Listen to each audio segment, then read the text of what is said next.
When it rains, it pours. You may have noticed I've recently had several microbrand watches to show you. Well, oops, I did it again.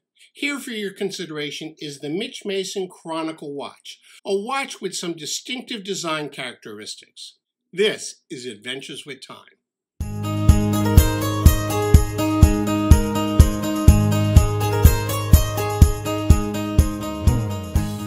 On this episode of Adventures with Time, we take a look at the Mitch Mason Chronicle watch. This is another microbrand watch that has been lent to my channel so that I can give you my opinion.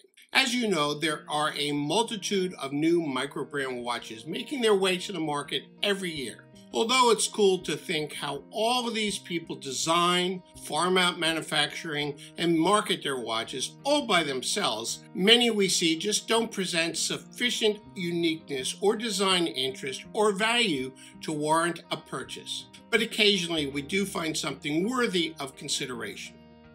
Where does the Mitch Mason Chronicle fall in this multi-dimensional evaluation space? Mitch Mason was founded in 2019 by Benedict Ong in Singapore with the vision statement of combining vintage design with modern watch purposes. The name comes from the combination of the word Mitch and Mason to reflect an attitude towards breaking rules to produce great designs. Does this watch live up to that goal? Let's see what we think.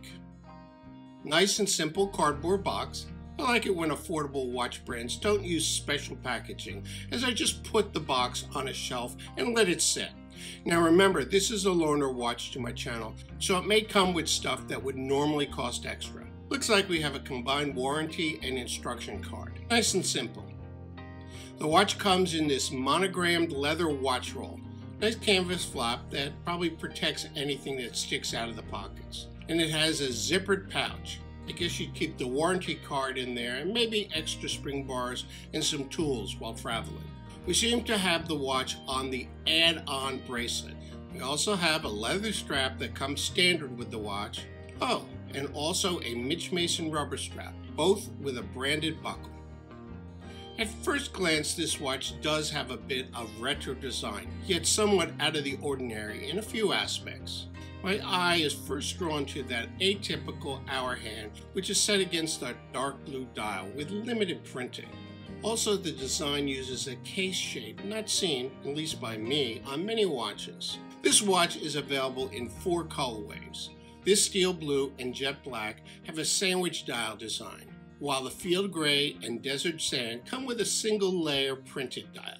As you can see, I have the steel blue model of the Chronicle. I find I get, just from the pictures, a different vibe based on the model color. The desert sand looks very much like a field watch, the same to a degree with the field gray and jet black. However, this steel blue model feels much more like a casual dress watch.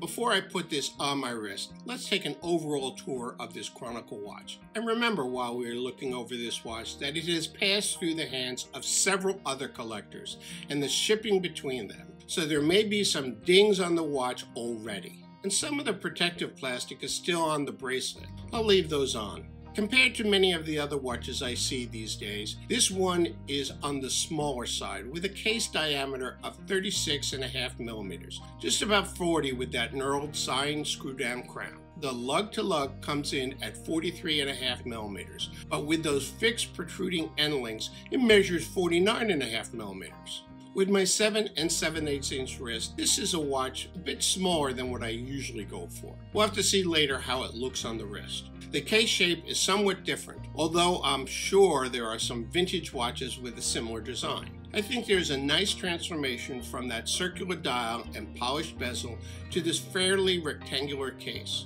Nice alternating brushed and polished surfaces between the top and sides of the case. Aided by the screw-down crown, the watch has a 200-meter water resistance, while that crown length of about 4 millimeters makes for easy and smooth operation of the crown. I'm not yet sure how I like its looks. Sometimes I feel like it may be overpowering the look of the watch. I bet one gets a different impression from the other models that have a more field watch look.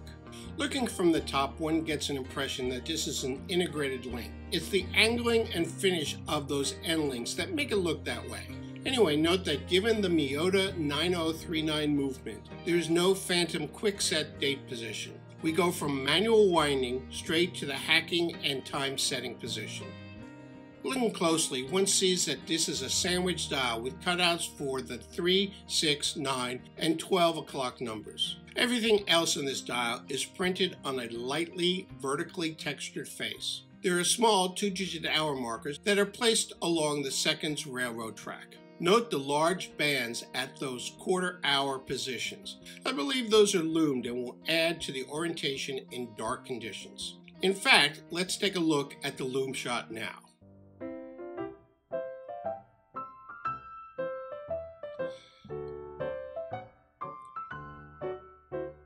Looking at the website, it seems that the non-sandwich dial models don't have the numerals on the dial loomed like this one. So check that out and keep it in mind when ordering one of these watches. A nice red second hand that goes all the way to the outer edge of the minute track. The minute hand is sort of obelisk shaped with a needle at the end which extends to the middle of the minute track. Then we have that hour hand, which according to the website is supposed to resemble a knot intertwining vintage and modern elements. To me, it looks like an ornate bishop chess piece, or maybe the Kremlin. Anyway, it is distinctive and provides some real nice visual interest to the dial. This bracelet tapers from 19.5 millimeters down to 15.5, then back to a 19.5 millimeter clasp. The first few links off the watch head are fixed, but there is sufficient screw attached links to adjust this bracelet to fit a wide range of wrist sizes. Standard double pusher clasp with fold-over safety latch and 6 micro adjustment holes. You can see that these H-links are composed of 2 pieces, which should give some nice flexibility and form fitting to the wrist. And look at this etched screw-down case back. Note the wording First Edition on the outer edge. I don't know if that implies that changes are coming to these models or that additional manufacturing runs will be distinguished from these initial watches or something else. To fit my 7 7/8 inch wrist, I needed to keep all of the links and using the next to the longest micro adjustment hole. Despite my large wrist and this watch being on the smaller size based on current norms, I think it has a nice stylish look on my wrist and not too small at all. What do you think?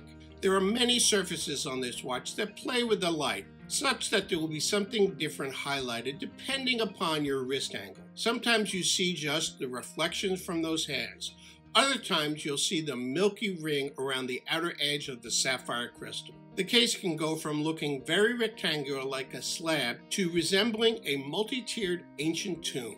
Oh, and that concern I had about the crown size? Forget about it. The crown seems to fade into the background under most conditions. I must say I'm not a fan of the blue leather strap that comes with this watch. Too much blue for my liking. Do you agree? And that black leather tropical strap. I'm not a fan of that either. In fact, I don't see where they offer this strap on their website. For me, this watch belongs on a bracelet. It has a nice, refined look of an everyday wear watch that would fit equally well in the office or out and about. But what about price? This model with bracelet would have been $468 if purchased during the Kickstarter program.